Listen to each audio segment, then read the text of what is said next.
All right, so if you want to create TikTok videos using AI, yeah, Pika AI makes this super simple. In this video, I'll show you how to create engaging TikTok content step by step. First, quick idea, TikTok videos need to be fast, visual, and attention-grabbing. And Pika is perfect for that. Start by opening Pika AI and logging into your account. Once you're inside, make sure your video is in vertical format, since TikTok uses a 9:16 layout. Now write a short and engaging prompt so your video grabs attention quickly. For example, a dramatic slow-motion shot of waves crashing with cinematic lighting. Then click Generate, and Pika will start creating your video. It might take a few seconds, so just wait. Make sure your video stays short.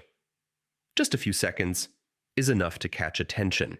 You can also create multiple versions of the same idea and choose the one that looks best. Once you're happy, download the video and add captions, text, or trending music using any editing app. Then upload your video to TikTok with a catchy caption and relevant hashtags. And yeah, consistency is key.